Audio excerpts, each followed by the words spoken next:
ಅದು 7 ಅಂತಸ್ತಿನ ಬೃಹತ್ ಕಟ್ಟಡ. 2017ರಲ್ಲಿ ಉದ್ಘಾಟನೆಗೊಂಡಿದ್ದ ಈ ಕಟ್ಟಡಕ್ಕೆ ಬರೋಬ್ಬರಿ 110 ಕೋಟಿ ರೂಪಾಯಿ ಖರ್ಚು ಮಾಡಲಾಗಿತ್ತು. ಆದರೆ ಕೇವಲ 7 ವರ್ಷಕ್ಕೆ ತಲುಪಬಾರದಂತಹ ಸ್ಥಿತಿ ತಲುಪಿದೆ ಕಟ್ಟಡ. ಅಷ್ಟಕ್ಕೂ ಆ ಕಟ್ಟಡ ಯಾವುದು, ಅಲ್ಲಿ ಅಂಥದ್ದೇನಾಗಿದೆ ಅಂತೀರಾ? ಈ ಸ್ಟೋರಿ ನೋಡಿ.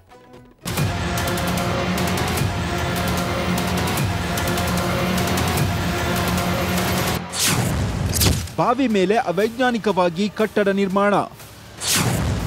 7 ವರ್ಷಕ್ಕೆ ಶಿಥಿಲಾವಸ್ಥೆ ತಲುಪಿದ ಬ್ರಿಮ್ಸ್ ಆಸ್ಪತ್ರೆ.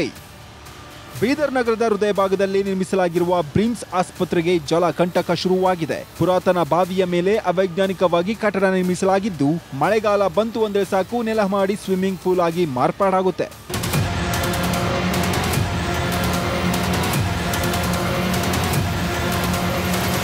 ಪ್ರತಿ ವರ್ಷ ಮಳೆಗಾಲದಲ್ಲಿ ಬ್ರಿಮ್ಸ್ನ ಕಟ್ಟಡದಲ್ಲಿ ಇದೇ ಪರಿಸ್ಥಿತಿ. ನಿರಂತರವಾಗಿ ನೀರು ನಿಲ್ಲುತ್ತಿರುವುದರಿಂದ ಪಿಲ್ಲರ್ಗಳು ಶಿಥಿಲಗೊಳ್ತಿವೆ. ಪ್ರತಿ ಮಳೆಗಾಲದಲ್ಲೂ ಮೋಟಾರ್ಗಳ ಮೂಲಕ ನೀರು ಹೊರ ಹಾಕೋ ಸರ್ಕಸ್ ಸಾಮಾನ್ಯವಾಗಿದೆ. ಬಿಲ್ಡಿಂಗ್ ಕನ್ಸ್ಟ್ರಕ್ಷನ್ ಮಾಡೋ ಹೊತ್ತಿಗೆ ಅದು ಅವೈಜ್ಞಾನಿಕವಾಗಿ ಬಾವಿ ಮೇಲೆ ಕಟ್ಟಬಾರ್ದಿತ್ತು. ಫಸ್ಟ್ ಆಫ್ ಆಲ್ ಕಟ್ಟಿರೋದು ದೊಡ್ಡ ಮಿಸ್ಟೇಕ್. ಸೊ ಆದರೂ ಈಗ ಕೋಟ್ಯಾಂತರ ರೂಪಾಯಿ, 100 ಕೋಟಿ ರೂಪಾಯಿ ಬಿಲ್ಡಿಂಗ್ ಮೇಲೆ ಇನ್ವೆಸ್ಟ್ ಮಾಡಿದ್ದಾರೆ. ಸೊ ಇವಾಗ ಅದು ಬಾವಿ ಇರೋದ್ರಿಂದ ನೀರು ಗ್ರೌಂಡ್ ಫ್ಲೋರಲ್ಲಿ, ಕೆಳಗಡೆ ಸೆಲ್ಲರಲ್ಲಿ, ಫಸ್ಟ್ ಫ್ಲೋರ್ ಸೆಕೆಂಡ್ ಫ್ಲೋರ್ವರೆಗೆ ಬಾವಿ ಇರೋದ್ರಿಂದ ನೀರು ಮೇಲ್ಗಡೆ ಬಂದು ಇವತ್ತು ಪಿಲ್ಲರ್ ಆಗಿರ್ಬೋದು, ಒಳಗಿರುವಂಥ ನಮ್ಮ ಕಬ್ಬಿಣ ರಾಡ್ಗಳೇನಪ್ಪ ಅದು ತುಕ್ಕಿಡೋ ಚಾನ್ಸಸ್ ಅದ ಆಲ್ಮೋಸ್ಟ್ ಅಲ್ಲ.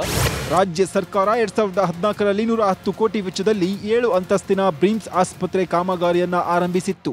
750 ಹಾಸಿಗೆಗಳ ಈ ಆಸ್ಪತ್ರೆಯನ್ನ ನಾಗಾರ್ಜುನ ಕನ್ಸ್ಟ್ರಕ್ಷನ್ ಕಂಪನಿ 2017ರಲ್ಲಿ ಮುಕ್ತಾಯಗೊಳಿಸಿದೆ. ಆದರೆ ಕೇವಲ 7 ವರ್ಷದಲ್ಲಿ ಕಟ್ಟಡ ಶಿಥಿಲಾವಸ್ಥೆ ತಲುಪಿದೆ.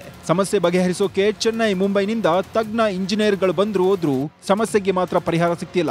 ಅವೈಜ್ಞಾನಿಕವಾಗಿ ಹಾಗೂ ಕಳಪೆ ಕಾಮಗಾರಿ ಇಷ್ಟಕ್ಕೆಲ್ಲ ಕಾರಣ ಎನ್ನಲಾಗ್ತಿದೆ. 60-65 ಟೈಮಲ್ಲಿಂದ ಬಾವಿ ಇತ್ತು, ಅದು ಕ್ಲೋಸ್ ಮಾಡಿದರು.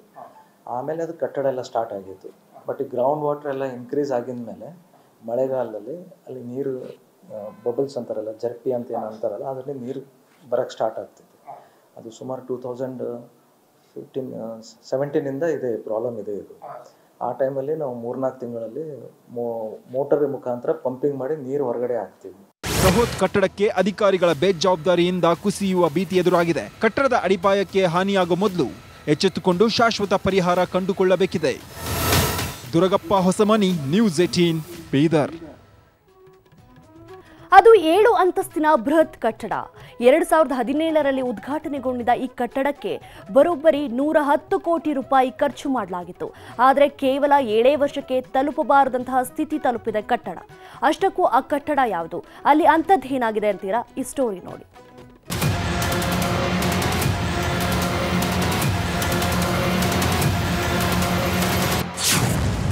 ಬಾವಿ ಮೇಲೆ ಅವೈಜ್ಞಾನಿಕವಾಗಿ ಕಟ್ಟಡ ನಿರ್ಮಾಣ. 7 ವರ್ಷಕ್ಕೆ ಶಿಥಿಲಾವಸ್ಥೆ ತಲುಪಿದ ಬ್ರಿಮ್ಸ್ ಆಸ್ಪತ್ರೆ.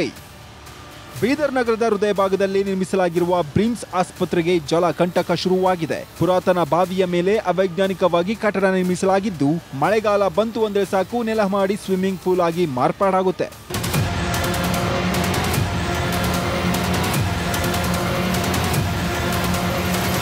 ಪ್ರತಿ ವರ್ಷ ಮಳೆಗಾಲದಲ್ಲಿ ಬ್ರಿಮ್ಸ್ನ ಕಟ್ಟಡದಲ್ಲಿ ಇದೇ ಪರಿಸ್ಥಿತಿ. ನಿರಂತರವಾಗಿ ನೀರು ನಿಲ್ಲುತ್ತಿರುವುದರಿಂದ ಪಿಲ್ಲರ್ಗಳು ಶಿಥಿಲಗೊಳ್ತಿವೆ. ಪ್ರತಿ ಮಳೆಗಾಲದಲ್ಲೂ ಮೋಟಾರ್ಗಳ ಮೂಲಕ ನೀರು ಹೊರ ಹಾಕೋ ಸರ್ಕಸ್ ಸಾಮಾನ್ಯವಾಗಿದೆ. ಬಿಲ್ಡಿಂಗ್ ಕನ್ಸ್ಟ್ರಕ್ಷನ್ ಮಾಡೋ ಹೊತ್ತಿಗೆ ಅದು ಅವೈಜ್ಞಾನಿಕವಾಗಿ ಬಾವಿ ಮೇಲೆ ಕಟ್ಟಬಾರ್ದಿತ್ತು. ಫಸ್ಟ್ ಆಫ್ ಆಲ್ ಕಟ್ಟಿರೋದು ದೊಡ್ಡ ಮಿಸ್ಟೇಕ್. ಸೊ ಆದರೂ ಈಗ ಕೋಟ್ಯಾಂತರ ರೂಪಾಯಿ, 100 ಕೋಟಿ ರೂಪಾಯಿ ಬಿಲ್ಡಿಂಗ್ ಮೇಲೆ ಇನ್ವೆಸ್ಟ್ ಮಾಡಿದ್ದಾರೆ. ಸೊ ಇವಾಗ ಅದು ಬಾವಿ ಇರೋದ್ರಿಂದ ನೀರು ಗ್ರೌಂಡ್ ಫ್ಲೋರಲ್ಲಿ, ಕೆಳಗಡೆ ಸೆಲ್ಲರಲ್ಲಿ, ಫಸ್ಟ್ ಫ್ಲೋರ್ ಸೆಕೆಂಡ್ ಫ್ಲೋರ್ವರೆಗೆ ಬಾವಿ ಇರೋದ್ರಿಂದ ನೀರು ಮೇಲ್ಗಡೆ ಬಂದು ಇವತ್ತು ಪಿಲ್ಲರ್ ಆಗಿರ್ಬೋದು, ಒಳಗಿರುವಂಥ ನಮ್ಮ ಕಬ್ಬಿಣ ರಾಡ್ಗಳೇನಪ್ಪ ಅದು ತುಕ್ಕಿಡೋ ಚಾನ್ಸಸ್ ಅದ ಆಲ್ಮೋಸ್ಟ್ ಅಲ್ಲ. ರಾಜ್ಯ ಸರ್ಕಾರ 2014ರಲ್ಲಿ 110 ಕೋಟಿ ವೆಚ್ಚದಲ್ಲಿ 7 ಅಂತಸ್ತಿನ ಬ್ರಿಮ್ಸ್ ಆಸ್ಪತ್ರೆ ಕಾಮಗಾರಿಯನ್ನ ಆರಂಭಿಸಿತ್ತು. 750 ಹಾಸಿಗೆಗಳ ಈ ಆಸ್ಪತ್ರೆಯನ್ನ ನಾಗಾರ್ಜುನ ಕನ್ಸ್ಟ್ರಕ್ಷನ್ ಕಂಪನಿ 2017ರಲ್ಲಿ ಮುಕ್ತಾಯಗೊಳಿಸಿದೆ.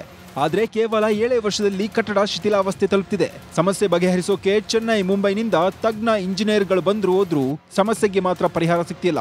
ಅವೈಜ್ಞಾನಿಕವಾಗಿ ಹಾಗೂ ಕಳಪೆ ಕಾಮಗಾರಿ ಇಷ್ಟಕ್ಕೆಲ್ಲ ಕಾರಣ ಎನ್ನಲಾಗ್ತಿದೆ. 60-65 ಟೈಮಲ್ಲಿಂದ ಬಾವಿ ಇತ್ತು, ಅದು ಕ್ಲೋಸ್ ಮಾಡಿದರು.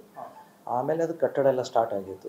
ಬಟ್ ಈ ಗ್ರೌಂಡ್ ವಾಟರ್ ಎಲ್ಲ ಇನ್ಕ್ರೀಸ್ ಆಗಿದ ಮೇಲೆ ಮಳೆಗಾಲದಲ್ಲಿ ಅಲ್ಲಿ ನೀರು ಬಬಲ್ಸ್ ಅಂತಾರಲ್ಲ, ಜರ್ಪಿ ಅಂತ ಏನು ಅಂತಾರಲ್ಲ, ಅದರಲ್ಲಿ ನೀರು ಬರೋಕ್ಕೆ ಸ್ಟಾರ್ಟ್ ಆಗ್ತಿತ್ತು.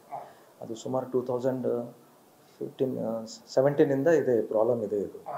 ಆ ಟೈಮಲ್ಲಿ ನಾವು 3-4 ತಿಂಗಳಲ್ಲಿ ಮೋಟರ್ ಮುಖಾಂತರ ಪಂಪಿಂಗ್ ಮಾಡಿ ನೀರು ಹೊರಗಡೆ ಹಾಕ್ತೀವಿ. ಬೃಹತ್ ಕಟ್ಟಡಕ್ಕೆ ಅಧಿಕಾರಿಗಳ ಬೇಜವಾಬ್ದಾರಿಯಿಂದ ಕುಸಿಯುವ ಭೀತಿ ಎದುರಾಗಿದೆ. ಕಟ್ಟಡದ ಅಡಿಪಾಯಕ್ಕೆ ಹಾನಿಯಾಗುವ ಮೊದಲು ಎಚ್ಚೆತ್ತುಕೊಂಡು ಶಾಶ್ವತ ಪರಿಹಾರ ಕಂಡುಕೊಳ್ಳಬೇಕಿದೆ. ದುರಗಪ್ಪ ಹೊಸಮನಿ, ನ್ಯೂಸ್ 18 ಬೀದರ್. ಕನ್ನಡಿಗರ ಮೆಚ್ಚಿನ ನಿಮ್ಮ ನ್ಯೂಸ್ 18 ಕನ್ನಡ ಈಗ ವಾಟ್ಸ್ಆಪ್ನಲ್ಲಿಯೂ ಲಭ್ಯ. ಕರ್ನಾಟಕ ಮತ್ತು ದೇಶ ವಿದೇಶದ 360 ಡಿಗ್ರಿ ಸುದ್ದಿ ವಿವರವನ್ನ ನೀವು ನಿಮ್ಮ ಕೈ ಬೆರಳುಗಳಲ್ಲಿಯೇ ಪಡೆಯೋದಿಕ್ಕೆ ಈ QR ಕೋಡ್ ಅನ್ನು ಸ್ಕ್ಯಾನ್ ಮಾಡಿ.